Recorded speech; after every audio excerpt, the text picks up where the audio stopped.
Welcome back, my dear students. In this presentation, I am going to explain about the principles of inheritance and variation part 4, that is the chromosomal theory of inheritance. The chromosomal theory of inheritance was proposed by Walter Sutton and Theodore Boveri in the year 1902, and they work out for the chromosomal movement during the meiosis. And they came to know that from their experiments, the behavior of the chromosomes was so parallel to the behavior of the genes. I had already told you that they worked on the chromosomal movements. Why they worked on the chromosomal movements means to explain the Mendel's law. Mendel's law became unrecognized, but these two scientists proved the Mendel's law was correct.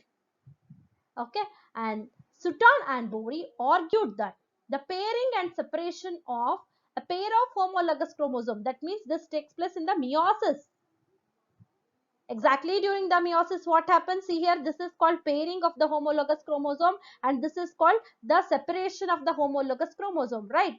So this pairing and separation of the pair of the homologous chromosome would lead to the segregation of pair of factors. Okay, so this is about the chromosomal theory of inheritance. Now let us move further. What are the important points of chromosomal theory of inheritance? According to chromosomal theory of inheritance, Sutton and Boveri argued that the Mendelian genes are located on the chromosome. Mendelian genes are located on the chromosome. Mendel was not knowing anything about the genes. He called that as factors.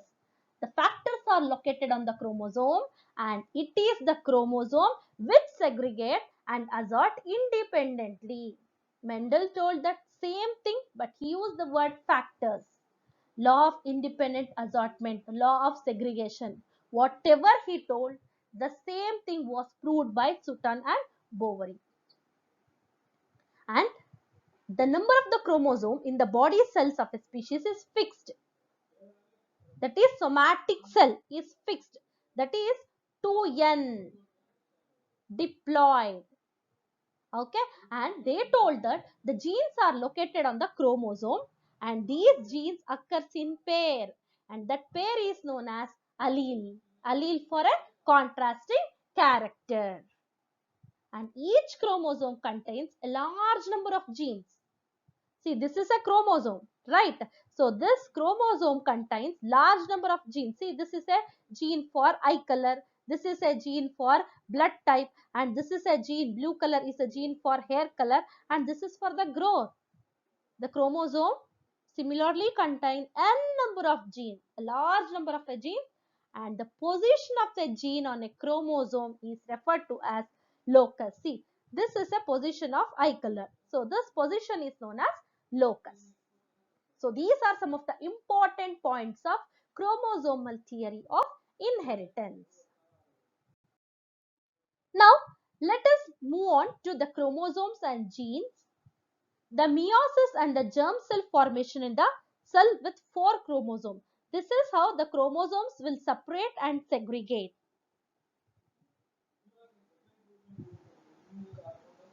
And I told you that they have told that each chromosome contains large number of genes, and the position of the genes is locus.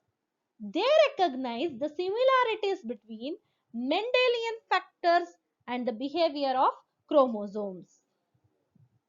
So this is how the chromosomes in the G1 phase, G2 phase, and in the meiosis first anaphase, and in the meiosis 2 anaphase, and in the germ cell. This is how these are the chromosomes. This is how they will separate and they will segregate during the formation of gametes. So this is how they explain, and this is about the chromosomal theory of inheritance. These are the two possibilities again. The possibility 1 here, one long orange. See, this is one long orange and one short green. Okay, and here a long yellow is having a short red chromosome, and these two at the same pole, and this is how they separate and they segregate. And here in the second possibility, one long orange and short red. Here this is opposite, and here one long yellow and one short green. This is how they separate and they segregate during the formation of gametes. So these are the two possibilities. Now let's move on to the experimental proof. The chromosomal theory of inheritance was experimentally proved by T.H. Morgan and his colleagues. This T.H. Morgan and his colleagues worked with a tiny fruit fly, and they are Drosophila melanogaster. So this Drosophila melanogaster is commonly known as Cinderella of genetics. Common name is just fruit fly. See, this is a Drosophila melanogaster. So why did Drosophila flies were selected for the experiments? First reason is they could be grown easily on a synthetic medium. With the artificial medium, they can grow in a laboratory. And the life cycle is very short. That is, within a 15 days, it completes its life cycle. And a single mating can produce large number of offspring. And they exhibit sexual dimorphism. That means males are separate and females are separate. And the many hereditary variations can be seen under the microscope, that is dissection microscope, and even compound microscope also. And they have limited number of the chromosomes. See here, the 2n diploid number itself is 8. So this is limited number of chromosome. So that is the reason why the selected Drosophila flies for the experiments. Now let us move on to one more topic, linkage and recombination. See, linkage is nothing else but it is a physical association of genes on chromosomes. That means how genes are present on a chromosome. And the strength of a linkage depends upon the genes. That is, between the two genes, if the distance is there, the strength of the linkage varies. Okay, and the linkage is of two types. The first one is complete linkage and second one is incomplete linkage. Now let's move to complete linkage. Complete linkage means when two genes are placed together. See here, so this is a chromosome, and if we place two genes together, see this is a gene 1 and this is a gene 2. If these two genes are placed together, these two genes can be inherited for number of generations. And here you cannot expect any crossing over. So whatever the parental character is there, the same character will be transformed to the offsprings or the young ones. Okay, so this is about what? The complete linkage. Next kind of a linkage is incomplete linkage. See here what happens? The two genes are placed far apart. One gene is here and another gene is here. So when these two genes are placed far apart, they separate due to the breakage of chromosome, that is during the meiosis. Okay, and this leads to the appearance of new combination. So this is about complete and incomplete. Next is recombination. Recombination means the generation of non-parental gene combination during dihybrid cross. Okay, so it is nothing else but the generation of non-parental gene combination. That means here this is a one combination and this is a one combination. So it should be of non-parental, and this non-parental will take place only due to the crossing over, that is during the formation of gametes. And the progeny with non-parental gene combination due to crossing over during the formation of gametes is also known as the recombination. So this is a paternal and this is maternal, that is from the father and this is from the mother. See, here the crossing over takes place, and because of the crossing over, what happens? These two portions are exchanged. That means it is recombined. So this process is known as the progeny with non-parental gene combination.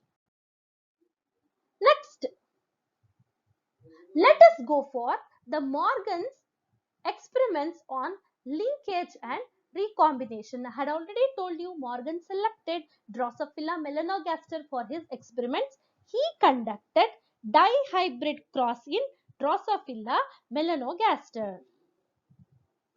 In this cross, he selected wild type with brown body, red eye. So wild type is nothing else but brown body, red eye. And this can be represented as Y plus W plus. See here, brown body, red eye means this one, what I am showing you. So this is nothing else but the wild type. And the second is the mutant female. That is yellow body, white type. So this is a mutant female. So this can be represented as Y and W respectively. See, the dihybrid cross between the wild type male and mutant female, that is the normal wild type, can be represented as Y plus W plus, and this can be represented as YW. And in the F1 generation, they found out that all females are wild type females. That means here we have taken male. The male character has been transferred to the female, and all males are mutant. Whatever the female character was there, it was generated to the males. So this is the result of F1 generation. Now the F1 females are crossed with F1 males. In the F2 generation, they found out that 98.7% was of parental type, that is yellow body, white eyed. Okay, and 1.3 are of new combination, that is yellow body, red eye, brown body, white eye. That is of new combination, that is 1.3%. So this is one experiment conducted by TH. Next is the second dihybrid cross, that is a cross between white-eyed miniature winged with red-eye normal winged flies. Here he took white-eyed miniature winged female. Miniature wing means the wing will be very small, that it couldn't able to fly also sometimes. Okay, so white-eyed miniature winged female can be represented as WM, and here red-eyed normal winged male, this can be represented as W plus M plus. And in the F1 he found out that all females were wild, and in the F2 all males were white miniatures. That means here the females have got the male character, again the males have got the female character. Again, when the F1 females are crossed with the F1 males, the parental type percentage was the 62.8% and the recombinant type percentage was 32.2. So this was the result found in the F2 generation. So these are the two crosses conducted by T.H. Morgan on Drosophila melanogaster.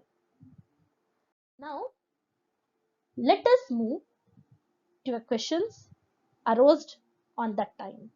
The first question was, how do genes get separated and recombined? And the second question was, why is the difference in the frequency of recombination in different genes? These two questions were answered by T.H. Morgan, and that is because of crossing over. This is all because of crossing over. The genes got separated, not genes, chromosomes. Separation and segregation. And the difference in the frequency depends upon the distance between two genes on chromosomes. That means, she had already told you linkage and recombination. Okay, Alfred Sutred, so he used the frequency of recombination and he mapped the position of the genes on the chromosome actually. That means this is the position of the gene. So this is the position of the genes for eye color. So this is a position of the gene for hair color. So this is nothing else but mapping the position of the genes on chromosomes. And see here, the conclusion for this experiment was higher the linkage, lesser the recombination. See here, A and C. This is A and this is C. Right. Here the A and C are said to be the linked. But this B and C are said to be tightly linked. Similarly, here A and C are said to be linked. But B and C are said to be tightly linked. From this, we came to know that tightly linked genes means lesser recombination. Loosely linked genes means it will be having higher recombination. Got it? So, tightly linked gene will show lesser recombination and loosely linked gene will show the higher recombination. That means higher the linkage, lesser the recombination. So, this is the conclusion of the chromosomal theory of inheritance. Whatever Mendel has explained, they just compared that to the chromosomes. Mendel called them as factors, but they called them as genes. That's it.